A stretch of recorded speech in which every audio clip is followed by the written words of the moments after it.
एक बार जब बाबा लेंडी बाग से लौट रहे थे तो उन्होंने बकरों का एक झुंड आते देखा। उनमें से दो बकरों ने उन्हें अपनी ओर आकर्षित किया। बाबा ने जाकर उनका शरीर अपने हाथों से थपथपाया और 32 रुपए में उन्हें खरीद लिया। ओम साई राम श्रोताओं, आपका दिन मंगलमय हो। इस दिव्य ग्रंथ का हर अध्याय आपके जीवन के किसी न किसी समस्या का समाधान अवश्य देता है और मैं जानती हूँ आप साईं सचरित्र के अद्भुत लाभ से परिचित भी हैं, पढ़ना भी चाहते हैं, पर पढ़ने में मन ही नहीं लगता, इसलिए पढ़ना भार स्वरूप हो जाता है ना। आज से यह फिक्र छोड़ दीजिए, क्योंकि मैं आपको हर अध्याय के भावार्थ को बिल्कुल संक्षेप कर बस कुछ ही मिनटों में सुना दूंगी। पर इसे पूरा अवश्य सुने, क्योंकि धार्मिक कथाएं अधूरा सुनने का फल कभी कभी उल्टा भी हो सकता है। वैसे भी बाबा ने स्वयं ही कहा है कि उनके चरित्र को पढ़ना या श्रवण करना दोनों के फल बराबर ही हैं। फिर चिंता किस बात की। तो सुनिए आज का अध्याय नंबर 46। यदि बाबा अपने भक्तों पर अनुग्रह करते हैं तो वे सदैव ही उसके समीप ही रहते हैं, चाहे भक्त कहीं भी क्यों न चला जाए, पर वे किसी न किसी रूप में पहले ही वहां पहुंच जाते हैं। गया यात्रा। बाबा से परिचय होने के कुछ समय पश्चात ही काका साहेब दीक्षित ने अपने पुत्र का उपनयन संस्कार नागपुर में करने का निश्चय किया और ठीक उसी समय नाना साहेब चांदोरकर ने भी अपने पुत्र की शादी ग्वालियर में करने का कार्यक्रम तय किया। दीक्षित और चांदोरकर दोनों ही शिरडी आए और उन्होंने प्रेम पूर्वक बाबा को निमंत्रण दिया। तब बाबा ने अपने प्रतिनिधि सामा को ले जाने को कहा, परंतु जब उन्होंने बाबा से स्वयं पधारने के लिए आग्रह किया तब बाबा बोले, बनारस और प्रयाग निकल जाने के बाद मैं सामा से पहले ही पहुंच जाऊंगा। बाबा से आज्ञा प्राप्त कर सामा ने पहले नागपुर, ग्वालियर और फिर काशी, प्रयाग और गया जाने का निश्चय किया। अप्पा कोते भी साथ हो लिए। प्रथम दोनों उपनयन संस्कार में शामिल होने ग्वालियर गए। वहां से दोनों काशी पहुंचे, जहां श्री जठार ने लक्ष्मी नारायण जी के मंदिर में उनका भव्य स्वागत किया। सामा और कोते अयोध्या में 21 दिन तथा काशी में 2 मास ठहर कर फिर गया को रवाना हुए। गया में प्लेग फैलने के समाचार सुन उन्हें कुछ चिंता से हुई। फिर भी रात्रि को वे स्टेशन पर उतरे और एक धर्मशाला में जाकर ठहरे।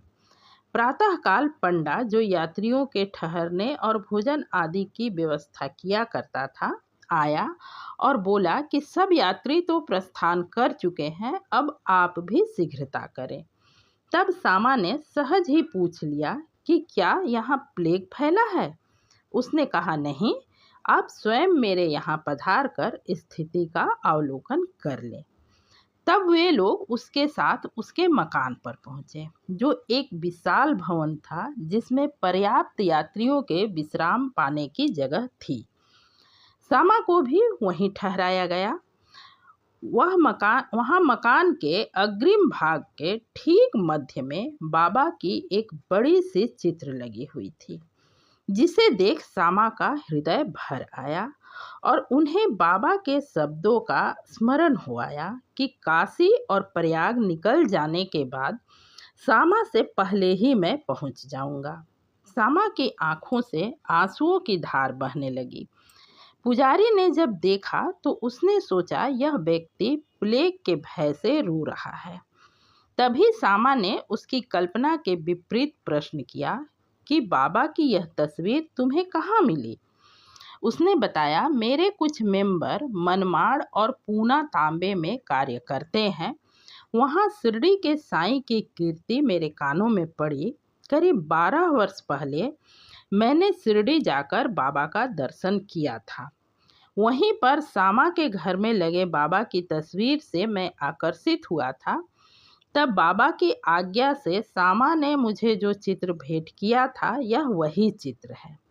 अब सामा को भी अपनी पूर्व स्मृति जागृत हो आई और जब उस पुजारी को भी यह ज्ञात हुआ कि ये वही सामा है जो आज मेरे यहाँ अतिथि बनकर ठहरे हैं, तो उसके आनंद की सीमा ना रही।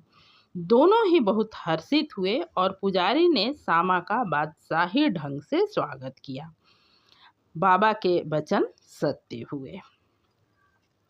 बाबा सभी प्राणियों से एक सा प्रेम किया करते थे। 2 बकरों की कथा।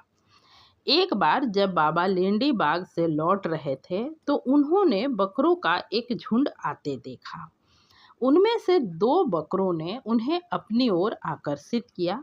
बाबा ने जाकर उनका शरीर अपने हाथों से थपथपाया और 32 रुपए में उन्हें खरीद लिया। बाबा को ऐसा करते देख उनके भक्तों को आश्चर्य हुआ और उन्होंने सोचा बाबा तो ठगे गए हैं, क्योंकि एक बकरे का मूल्य उस समय 3-4 रुपए ही था। बाबा शांत बैठे रहे, किंतु जब सामा और तात्या ने बकरा मोल लेने का कारण पूछा तो बाबा बोले, मेरा कोई घर बार तो है नहीं जिसके लिए मुझे पैसा इकट्ठा करना है। फिर उन्होंने बाजार से दाल मंगवाकर बकरों को खिलाई और फिर उसे गडेरिये को वापस कर दिया। उसके पश्चात उन्होंने उन बकरों की कथा सुनाई। बाबा बोले, ये दोनों पिछले जन्म में सगे भाई थे। पहले तो इनमें बड़ा प्रेम था, किंतु छोटा भाई परिश्रमी था, इसलिए उसने पर्याप्त धन उपार्जन कर लिया था, जिससे बड़ा भाई उससे ईर्ष्या किया करता था और उसने छोटे भाई की हत्या कर उसका धन हड़पना चाहा और दोनों एक दूसरे से बुरी तरह झगड़ने लगे। एक दिन बड़े भाई ने छोटे के सिर पर लाठी से वार किया। बदले में छोटे ने भी बड़े पर कुल्हाड़ी चलाई। परिणाम स्वरूप दोनों की वहीं मृत्यु हो गई और दोनों को बकरे की योनि प्राप्त हुई। वे जब मेरे समीप से गुजरे तो मुझे उनका पूर्व इतिहास स्मरण हो आया और मुझे उन पर दया आ गई। इसलिए मैंने उन्हें थोड़ा सा सुख देने का विचार किया। केवल मनुष्य ही नहीं, सभी प्राणियों के लिए बाबा के हृदय में अपार प्रेम था। श्रोताओं, बाबा की प्रेरणा से किया जा रहा मेरा यह प्रयास आपको तनिक भी अच्छा लगा हो तो वीडियो को लाइक और चैनल को जरूर सब्सक्राइब करें।